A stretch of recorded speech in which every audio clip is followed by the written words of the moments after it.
it's Ramona and Marion. Yeah. It's the Marion and Ramona show. She's the funny one. Yeah. She's the cute one. That's right. Welcome back to Ascend Legal 101. I'm Ramona, and today I'm joined by Marion Harding-Soare, who has worked in a broad range of capacities in the legal field since 1990. She has worked in family law, Aboriginal law, and spent over 15 years working with hundreds of residential school sexual abuse survivors. Graduated from the Provincial Instructor Program at Vancouver Community College and has been an educator sharing her knowledge and experience as a term instructor at Camosun College. Marion runs her family's construction business and continues to provide freelance paralegal services specializing in Aboriginal law. She's an active member and board member in the provincial legal and paralegal community, winner of the Victoria Bar Association's Linda Barnes Award. She's a member of the Independent Contractors Association of BC, and Marion currently sits as the 2021 chair of the Board of Directors of the Better Business Bureau of Vancouver Island. Fortunately for me, I've known Marion for over 30 years, and she is kindly joining me today to talk about life in a law firm and, more specifically, boundaries. I do have a trigger warning, as we'll be discussing carrying our clients' trauma and specifically historical sexual abuse. And before I forget, again, please like and share this video, and don't forget to subscribe to our channel for all the good stuff that's coming your way. We want to talk about boundaries today, right? Yeah. And because we're such old, like we've been friends for a long time, not that we are old at all. Thank but you. We've been friends for a very long time, so you and I can have a easier, maybe not easier, but a more open conversation about boundaries. Right. Got it. What's the most important thing to you to? Well, things that I've been thinking about were things that would really help for training is in different areas of the law, there's different areas of trauma. And without realizing it, without consciously realizing it, I chose two areas that are, wow, there's a lot of trauma. And that's where, for me, the boundary part came into it. But also, I think maybe for legal assistants and paralegals, it's even more because we tend to spend a lot of time talking with the clients, gathering the information. They do all the FaceTime, or often most of the FaceTime with the lawyers, but and us, it's the personal stuff. It's the telling the lawyer thing and the lawyer going, they did not say that to me.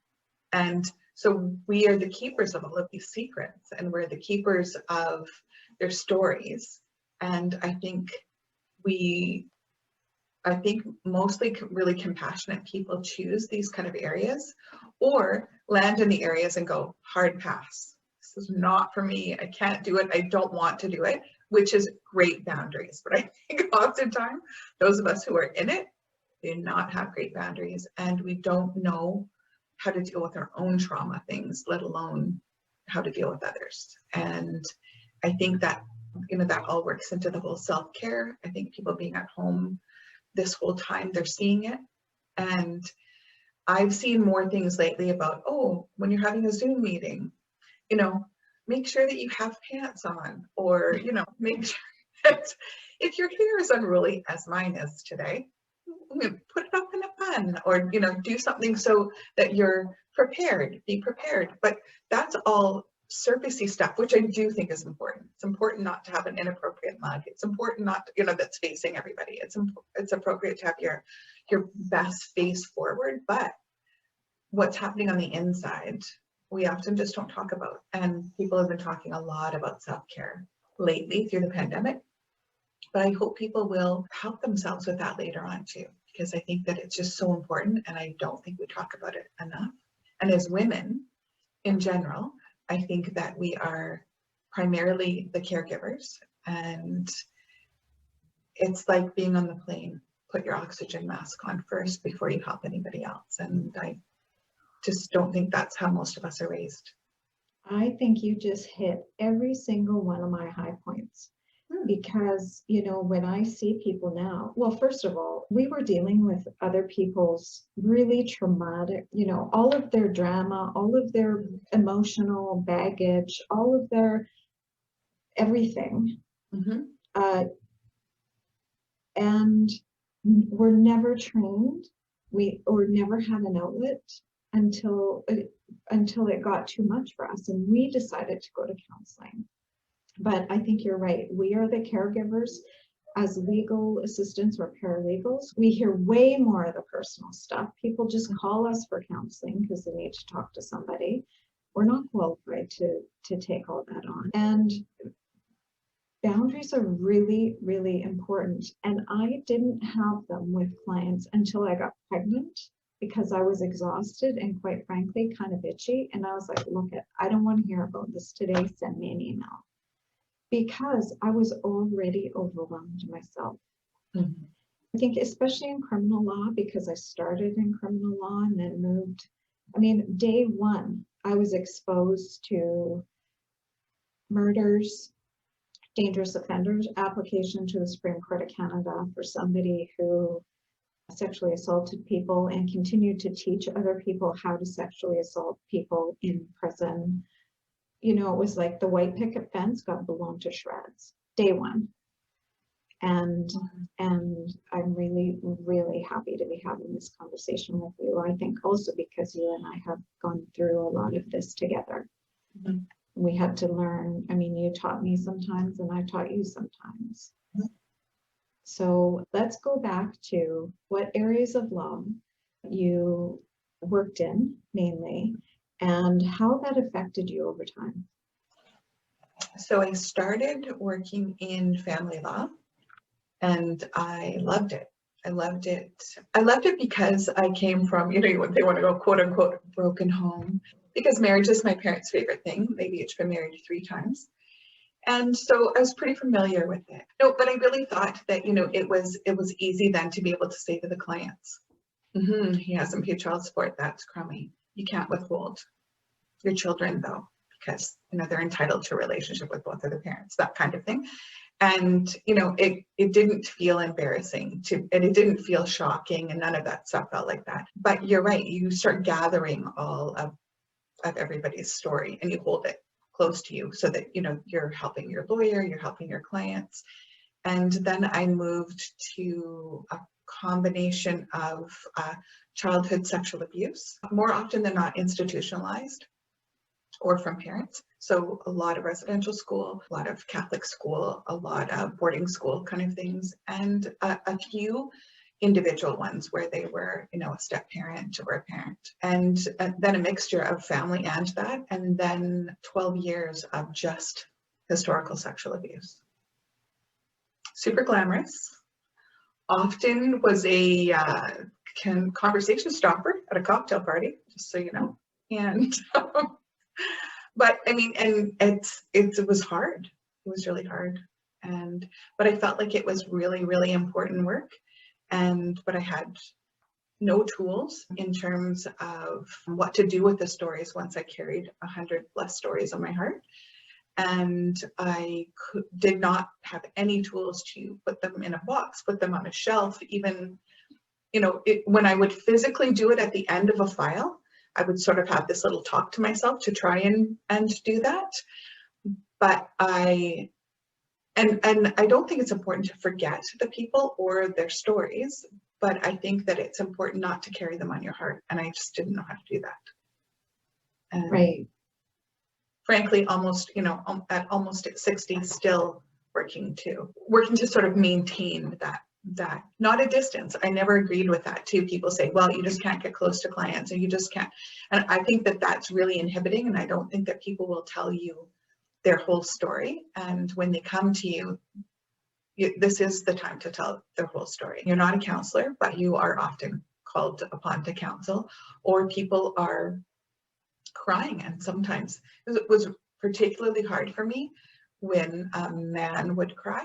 And often for the residential school clients, they were often from my age to my parents' age, and they were predominantly men, which is not what you expect traditionally when you hear about sexual abuse. And the pain was old and it was agony. It was sort of hearing the cries of somebody who was a little boy, but in somebody who was 50s, 60s, 70s. And you just either, in the days where you were in person before COVID, you just had to let them be until you were done. And I would often, because I traveled a lot for that kind of work, I would often be driving home and pull over and have a good cry, or even shed a tear with them. I felt no embarrassment about that. But probably more often than even saying I love you to my spouse and kids, I would be saying out loud to myself, oh my God, you are in so far over your head. You do not have the tools for this. And I didn't. So it was basically working until I felt like I was going to crack before I got help from me, and then chose not to come back to it for a while, quite a while actually. So the memories that I have of doing that work as well are similar. I mean, I didn't work in that area in the same way that you did, in that you were fully immersed for a long period of time, like 12, 15 years. Whereas I just had this sort of period of time where I had done different areas, like worked in different areas in Aboriginal law, and then did lots of residential school work, but just for a short period of time. And I have the same thing where I still to this day think about the people who trusted me with their stories, and most of them were men. And I'd also, I had little kids then too. And coming home to my kids was brutal. So I couldn't continue to work in that area. So I just switched to litigating different kinds of things because I couldn't deal with it. And quite frankly, to be honest with you, I was watching you try to grapple with it all, and I thought, I don't have the skill, I don't have the tools for that. Like I'm not, it was like, I'm not strong like she is. I can't carry that in the same way. I think the difference too is, though, I'm older and that my kids were older, and so I definitely don't think that, I mean, now my kids range from 28 to 40 this year, and that's a really, really big difference. And when they were, but it was definitely difficult. The worst part is when you do handle it for long enough, then you sort of become known as, oh, so even when the residential school claims ended, then, but still historical sexual abuse people would be coming forward. And so except for a 4-year gap between 1999 and 2018, that's what I did. And in the time between 2012 and 2018, most definitely it got better. Having that break was huge. And to not have a break from law, but to have a break from that kind was huge. That I did take almost a year away from law altogether. But it was sort of a regrouping. And I think for a lot of people where they would reach for alcohol, sadly I reached for food, but everybody has their, whatever they need to stuff it down or to make themselves feel better for a moment, and learning tools to deal with that kind of stuff. I mean, even the trauma in a regular divorce, the trauma doesn't have to be, it doesn't have to be abuse in the home. Most people that I dealt with, it wasn't abusive in the home. It was, they were just done.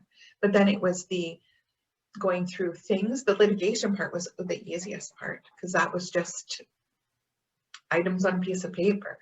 That was easier to be able to go through and go, right, what kind of car, what's your car worth? And I would just be like, oh, thank God I get to do this for a little bit, put lists of documents together and that kind of thing. And more often than not, everything was filed and we didn't have to go to trial. And so there was, or mediation happened, or, so it was a different kind of feel about it.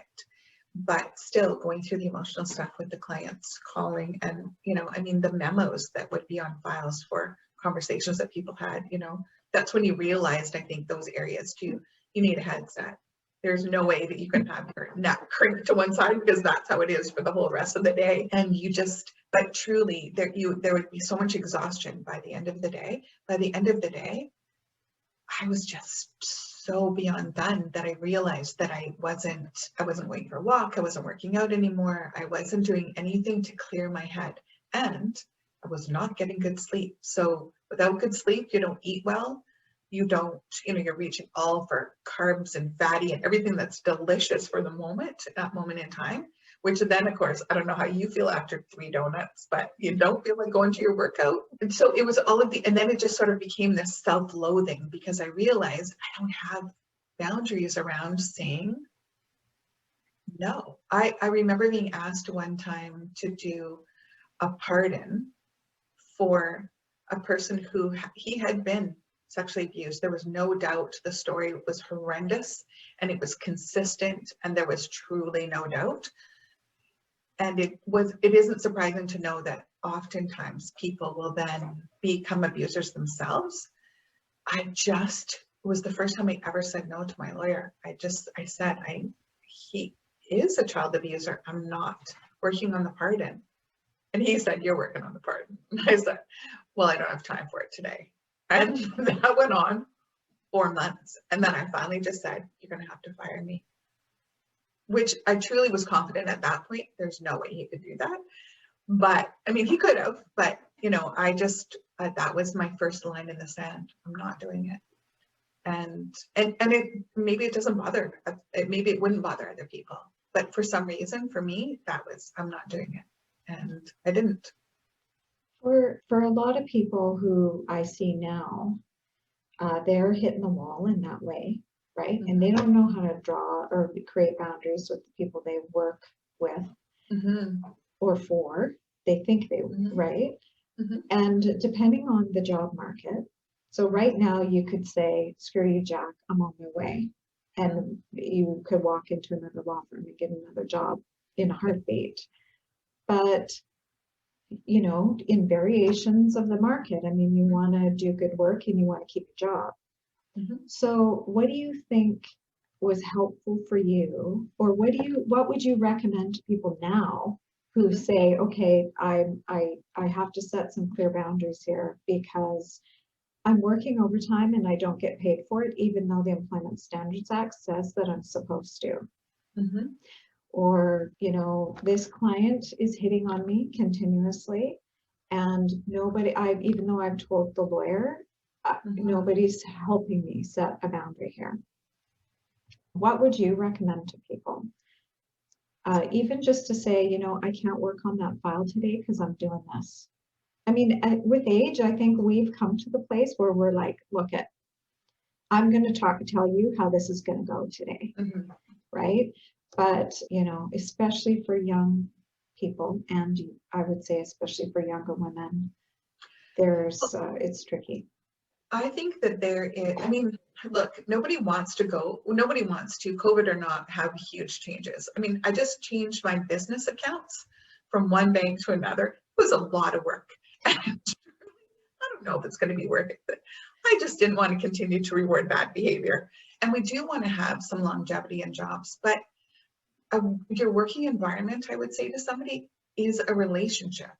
And if your relationship isn't working well for you and you have attempted to, I would say, tell your boss that you want to make an appointment to talk with them just talk with them. And if they don't have time to talk to you, that's really, really telling. And tell them it's important. Put them in your calendar, or put yourself in their calendar. And, I mean, most people just have electronic calendars. Important, do not delete. If you have a function where so in my firm, nobody else can put anything on our vacation calendar, for example, and I can put things in their calendars and lock it. So if you know how to do that, that's what I would do, so that you truly have that time. For me personally, I would gear myself up and I would start the day off with it. Because I found that putting it at the end of the day, you can chicken out. But if you put it on the beginning of the day, and you just say what your truth is, have a piece of paper, have the thing, or your phone. But I tend to think that your phone, I still have the old school thing of it looks less professional. So I would have it typed or handwritten, and I would go through the points that needed to be made. This is happening and this makes me feel uncomfortable. I think if you cannot talk to your boss, then there's a way bigger problem than that. There's a lot of people out there, and I do understand you love the people that you work with, and you love, you know, the other assistants or the other lawyers, or the HR person's amazing. But if you can't speak to your boss, it's not actually amazing. You're just telling yourself that it is. There are people that I know that have stayed within the same firm, if you have a larger firm, to do different areas. It's often, though, like a breakup where you do have to break up. But I would say that it's really difficult for anyone to respond if you don't tell them what your truth is. And your truth doesn't have to be what anybody else thinks is important, but if it's important to you, it's your truth and it's important. Mm-hmm. And I would really encourage that. I mean, you could go to the ombudsperson of the Law Society, where it's available to lawyers, non-lawyers, anybody who basically works in a law firm, and do that. But I would start with your boss. But I truly, if you can't talk to your boss, then, or if your appointment that you make, I can see one time, you know, as an emergency application and you sort of get bumped for that, I get it. But if you get bumped more than twice, I don't get it. You know, as my daughter-in-law would say, not cool. But right. Well, I think too, you know, we've all had periods in our professional life where we're afraid of people who we work with or for, because they have the power, right? And I think what I like to teach now is that you actually provide a really valuable service. And for some of these people who you're afraid of, if you weren't sitting in that chair, number one, they can't replace you right now. Mm-hmm. It costs a lot of money to replace staff. And number two, in certain areas of law, you're the moneymaker, not the lawyer. The work that you're pumping out is actually the valuable bit. So obviously, depending on the area of law.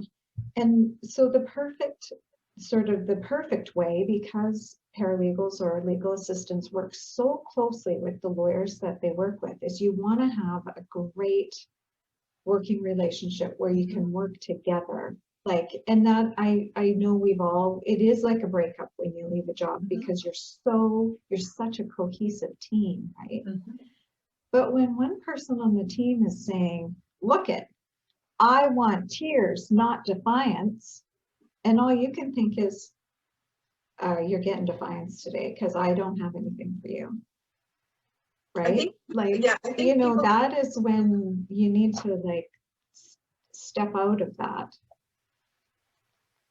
I think sometimes people think, though, that it has to be that you don't like your boss, or that it has to be horrific in order to say stuff. But the truth of it is, it's worse when you wait for a long time to say something, because it comes out of left field for them. And if you're being asked to do things that make you uncomfortable, and I mean, so there are certain things, like in my interview, which was not a standard interview at all when I first started doing sexual abuse work, he was asking about things, being able to type out terms. And so you can imagine the terms that are required for sexual abuse. And that didn't make me nervous or uncomfortable to type them. But if you're being asked to work on sexual abuse files, and that is not at all what you're okay with, then you need a different job. Or if your boss has just taken one out of the blue, that kind of thing, it's hard. You can't just take on one thing and complain about that one thing mostly. But if you're being constantly asked to do things, if you're being asked to do things that are so beyond either your commitment level or your interest level or your capacity, then you need to say something, and you need to say something early on, and you need to talk to the person that can make a difference for you. And it doesn't have to be a big crying jag. And in fact, I hope you say something long before that's the case, and that you're able to say, I love this job, if that's the truth, or I love working with you. This is a great firm. Any of those positive things. It doesn't always have to be, look here's a whole bunch of negative things and I've written them all down. It doesn't have to be like that at all. But it has to be the truth. And it has to be what's making you uncomfortable, or what is just a deal breaker, because we all have a line in the sand. And I would encourage people to talk. I personally think when you're doing any kind of law that you make a plan for every other week, have a check-in. And if it's a standard, we all know that we can manage meetings that are standard. Every, the first Tuesday of every month, or, whatever the thing is. Some people start their week off that way. Find a way to connect that's not, like, even if it's 15 minutes to go over what the plan for the week is, and talk, not just email and texting. And, it doesn't replace having a conversation. Mhm. That's what I think about that. And what about setting boundaries with clients? So I think you raised a really good point with the email, because, a lot of times what we see now is sometimes we get emails that are perhaps not appropriate, where other professionals are instructing legal assistants to do things that it's not their place to instruct them to do something, right? That's for the lawyer to do. And so how would you recommend that people set boundaries with clients and or other professionals who are working on the same matter together? So I would say that if you receive an email from a client that is just, not just somebody's angry or upset, say if it's a divorce situation type of thing, if they are insulting, if they are rude, if it's just poor behavior that you wouldn't expect. So to me, you should always treat people the way you want to be treated. And you should treat people the way that, so if you lash out at someone, they're going to lash back. That is how it's going to be. So I would forward something, if I received something like that, I would forward it on to the lawyer and say, I'm not responding to this because I truly don't know what to say. Or I don't want to deal with this person because of this. And I think you're well within your rights to do it. Obviously it depends on what the thing is, but that's where, if you're always having a check-in, you can discuss with your lawyer, this is what's expected of me, and I'm not okay with that. Or how do you think I should deal with this? We all have the dog file. We all have, no matter what kind of area of law you practice, we all have the client that is miserable or too friendly, or just rubs you the wrong way. Maybe somebody else thinks they're great, but so what if that's not how it feels for you, or how you feel like you're being treated? You just need to say something. Ultimately, it's the lawyer who's responsible for the clients. We work for the lawyer, not really the clients, in fact. And so you definitely need to set those boundaries with your lawyer too about what's expected of you. And counseling. I personally always had a list of where could people call for counseling, what's free, what's, suggest they go to their family doctor. There's all of these different things, but I would always have a cheat sheet or a 1-800 number to find a different lawyer, or, whatever their thing is. But you don't, it's not a requirement of your job to be threatened or to have to put up with anything like that. There's just no reason for it. Right. I think, and the more you put up with, the more that they will take. Right.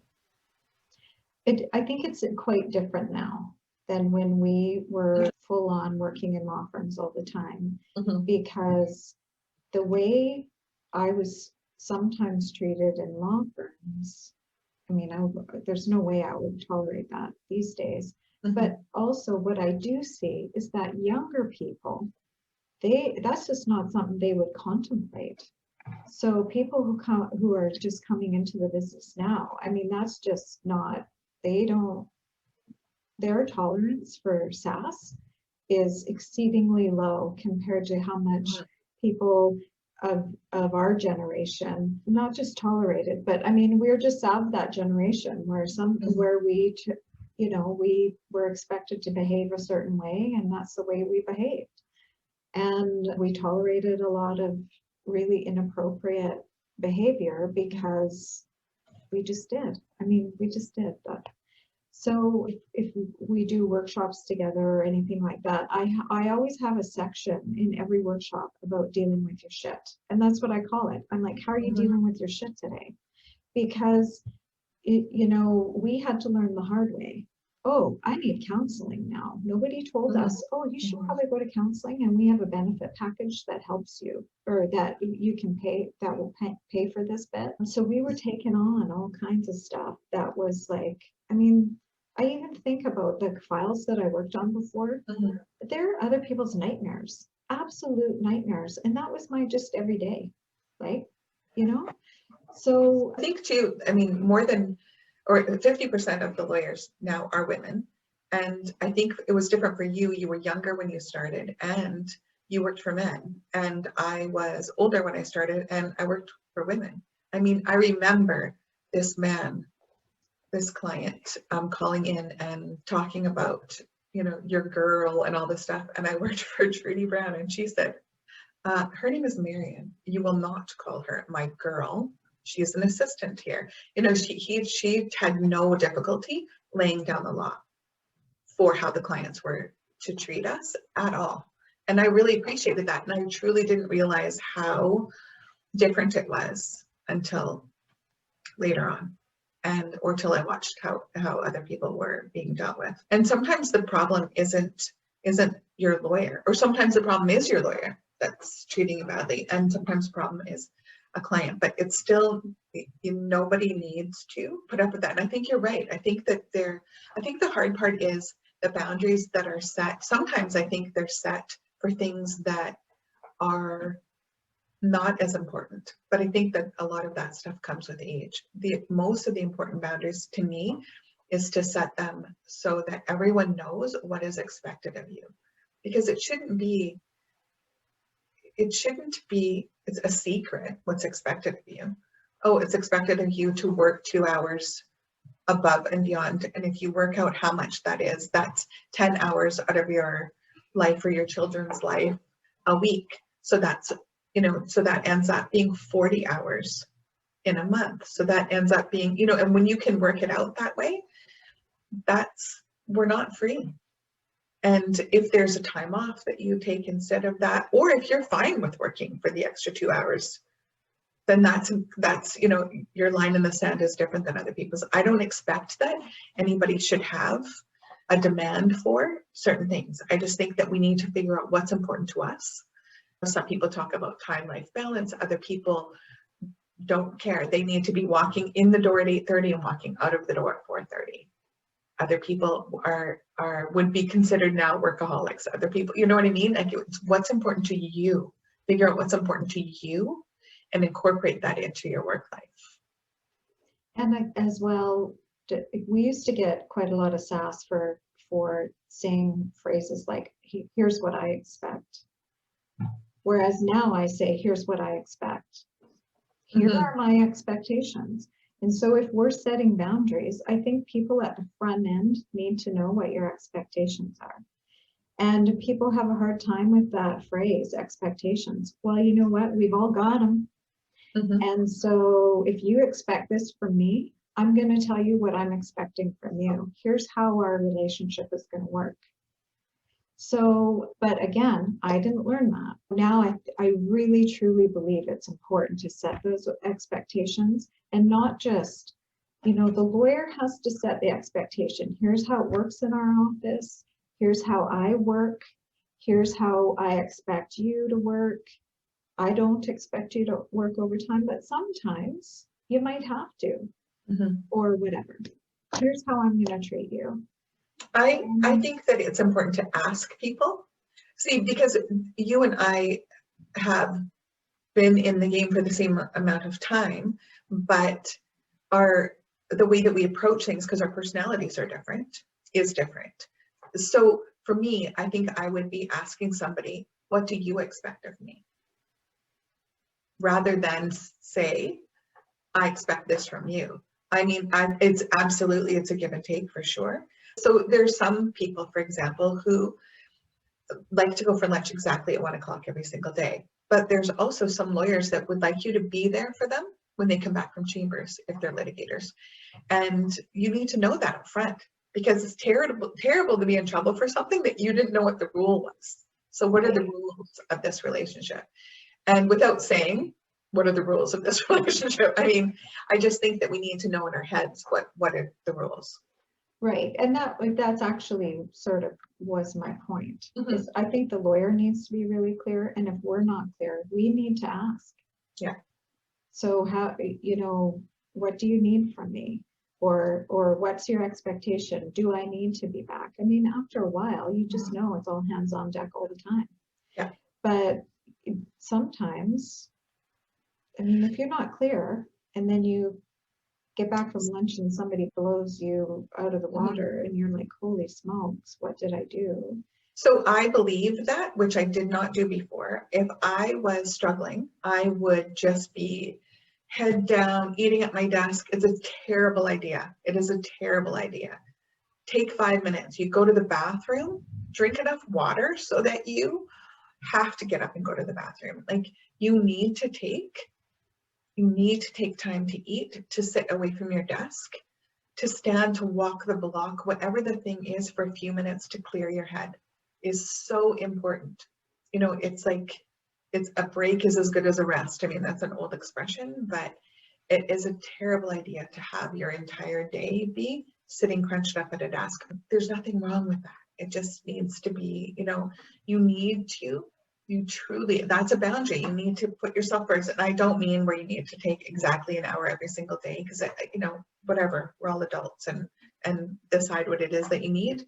But please don't eat at your desk. I remember somebody saying that to me and I thought, well, I need to get this done though. I need to get this done. But if you were away from your desk for a few minutes, you would be in better shape when you came back. Even working from home, just walking, I don't live in a mansion. It's a hallway, but walk it. Just walk around the house till you come back to your office. Just a couple of times to clear your head, so you're not groaning every time you watch your phone ring or you watch another email pop up, So spend a little extra time and give yourself boundaries even for how much time you're working from home. And I run a timer and I bill my time based on that. I have a timer running and take the timer off when I'm not. And so when I get up, generally when I'm getting up and I'm walking it off, I stop my timer and then I start it again. And it makes me feel like I'm not taking anything away from somebody else. I'm giving something to myself, and sort of that self-talk, counseling, whatever it is that you need. I don't know that everybody needs to get counseling, but everybody needs to figure out for themselves. And maybe you don't agree with meditation or believe, or it's against your religious beliefs or whatever, then take 5 minutes for yourself. Don't meditate, but you know what I mean? Do find something that's for you. Just like putting good food in your body, taking time for yourself, sleeping. And if you're stressed to the max and eating badly and not exercising and not doing anything for yourself, just drinking coffee and, head down through the day, you are not living your best life. I actually had somebody one day say, are you living your best life, Ramona? And I was like, do you see a disco ball and the solid gold dancers? Because the answer would be no. But I'll tell you what I do. Like, yeah, it's the best life. Maybe I should get a disco ball. Yeah, I think you should. Yeah. I'm going to write that down. Your birthday's coming up.